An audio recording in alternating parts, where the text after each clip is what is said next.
Good morning all of you. बच्चों, हम पाठ पढ़ रहे थे नमक।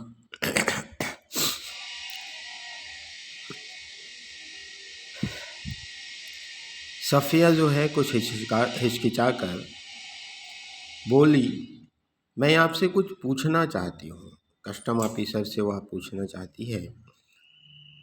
उन्होंने नज़र भर कर उसे गौर से देखा। बोले, फरमाइए फरमाइए। उनके लहजे ने सफ़िया की हिम्मत बढ़ा दी। उनके बातचीत के तरीके ने सफ़िया की हिम्मत बढ़ा दी थी। आप कहाँ के रहने वाले हैं? वह हैरान होकर पुनः गौर से सफ़िया को देखता है और कहने लगता है, मेरा वतन दिल्ली है। आप भी तो हमारी ही तरफ की मालूम होती हैं। अपने परिवार से या अजीज जो से मिलने आई होंगी। सफ़िया कहने लगती है, जी हाँ, मैं लखनऊ की हूँ। अपने भाइयों से मिलने आई थी। वे लोग इधर आ गए हैं। आपको भी तो शायद इधर आए। वह कस्टम ऑफिसर कहने लगता है, जी, जब पाकिस्तान बना था तभी आए थे, मगर हमारा वतन तो दिल्ली ही है। सफ़िया ने हैंडबैग मेज पर रख दी और नमक की पूड़ियाँ निकालकर उनके सामने रख दी और फिर आहिस्ता आहिस्ता रुक रुक कर उनको सारी बात बता दिया। उन्होंने पुड़िया को धीरे से अपनी तरफ सरकाना शुरू किया। जब सफ़िया की बात खत्म हो गई तब उन्होंने पुड़िया को दोनों हाथों में उठाया, अच्छी तरह लपेटा और खुद सफ़िया के बैग में रख दिया। बैग सफ़िया को देते हुए बोले, मोहब्बत तो कस्टम से इस तरह गुजर जाती है कि कानून हैरान रह जाता है। वह चलने लगी तो वे भी खड़े हो गए और कहने लगे, जामा मस्जिद की सीढ़ियों को मेरा सलाम कहिएगा और उन खातून को यह नमक देते वक्त मेरी तरफ से कहिएगा कि लाहौर अभी तक उनका वतन है और दिल्ली मेरा। तो बाकी सब रफ्ता रफ्ता ठीक हो जाएगा, धीरे धीरे सब ठीक हो जाएगा, ऐसा कहता है। और सफ़िया कस्टम के जंगले से निकलकर दूसरे प्लेटफार्म पर आ गई है और वे वहीं खड़े रहे। प्लेटफार्म पर उसके बहुत से दोस्त, भाई, रिश्तेदार थे। हसरत भरी नज़रों, बहते हुए आंसुओं, ठंडी सांसों और भींचे हुए होठों के बीच में से काटती हुई रेल सरहद की तरफ बढ़ी। अटारी में पाकिस्तानी पुलिस उतरी, हिंदुस्तानी पुलिस सवार हुई। कुछ समझ में नहीं आता था कि कहाँ से लाहौर ख़त्म हुआ और किस जगह से अमृतसर शुरू हो गया। इस प्रकार से ज़मीन थी, एक ज़बान थी, एक सी सूरतें और लिबास एक सा, लबो लहजा और अंदाज थे। गालियाँ भी एक ही सी थी, जिनसे दोनों बड़े प्यार से एक दूसरे को नवाज रहे थे। बस मुश्किल सिर्फ इतनी थी कि भरी हुई बंदूकें दोनों के हाथों में थी। अमृतसर में कस्टम वाले फर्स्ट क्लास वालों के सामान भी की जांच उनके डिब्बों के सामने ही कर रहे थे। सफ़िया का सारा सामान देखा जा चुका तो वह उन नौजवान कस्टम अफसर की ओर बढ़ी जो बातचीत में सूरत से बंगाली लगते थे।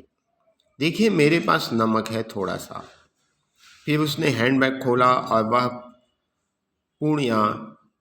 वह पुड़िया जो है उनकी तरफ बढ़ाते हुए, अटकते, झिझकते, हिचकिचाते हुए उनको सब कुछ कह सुनाया। उन्होंने सिर झुका लिया था। सुनते रहे, बीच बीच में सिर उठाते, गौर से उसे देखते, फिर सुनने लगते। बात पूरी हो गई तो उन्होंने एक बार फिर सफ़िया को ऊपर से नीचे तक देखा। धीरे से बोले, इधर आइए जरा। चलते चलते उन्होंने एक दूसरे से कहा, इनके सामान का ध्यान रखिएगा। प्लेटफार्म के सिरे पर एक कमरा था, वे उसके अंदर घुसे। सफ़िया दाखिल होते हिचकिचाई। वे मुस्कुरा कर बोले, आइए आइए आइए ना। जेब से रुमाल निकाल कर उन्होंने कुर्सी को झाड़ा और बोले, बैठिए। सफ़िया ने पुड़िया और बैग को मेज पर रख दिया। बाहर की तरफ झांक कर उन्होंने एक पुलिस वाले को इशारा किया। सफिया के पैर तले की ज़मीन खिसकने लगी। अब क्या होगा? पुलिस के आते ही 2 चाय लाओ अच्छी वाली। पुलिस वाला सफिया को घूरता हुआ चला गया। फिर उन्होंने मेज की दराज खींची और उसमें अंदर दूर तक हाथ डालकर एक किताब निकाली। किताब को सफिया के सामने रखकर उन्होंने पहला सफ़ा खोल दिया। बाईं ओर नज़रुल इस्लाम की तस्वीर थी और टाइटल वाले सफ़े पर अंग्रेजी के कुछ धुंधले शब्द थे। शमसुल इस्लाम की तरफ से सुनील दास गुप्त को प्यार के साथ ढाका 1946। तो आप क्या ईस्ट बंगाल के हैं? हाँ, मेरा वतन ढाका है। उन्होंने बड़े फ़क्र से जवाब दिया। तो आप यहाँ कब आए? जब डिवीज़न हुआ तभी आए, मगर हमारा वतन ढाका है।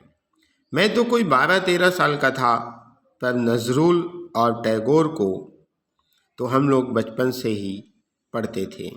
जिस दिन हम रात यहाँ आ रहे थे उसके ठीक 1 वर्ष पहले मेरे सबसे पुराने, सबसे प्यारे बचपन के दोस्त ने मुझे यह किताब दी थी। उस दिन मेरी सालगिरह थी।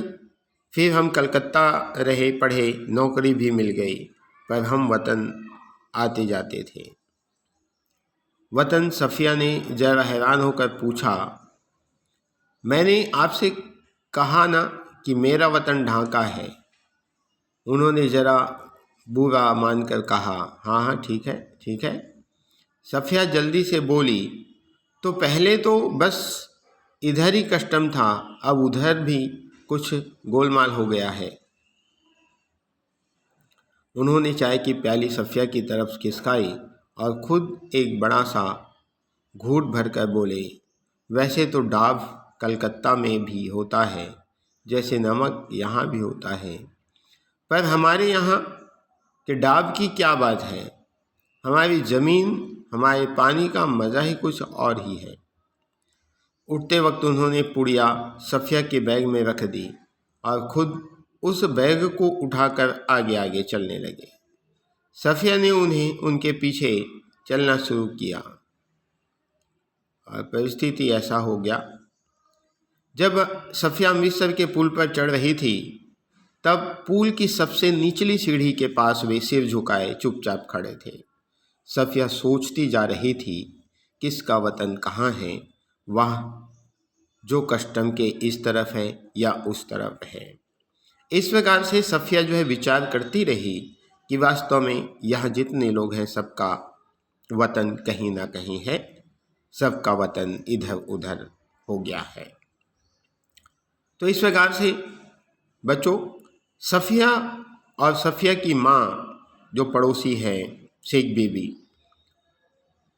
बीबी की से जो उन्होंने वादा किया है कि वह नमक ज़रूर लेकर आएगी लाहौर से, वह नमक जो है सफिया जो है पूरे ईमानदारी के साथ लेकर आती है।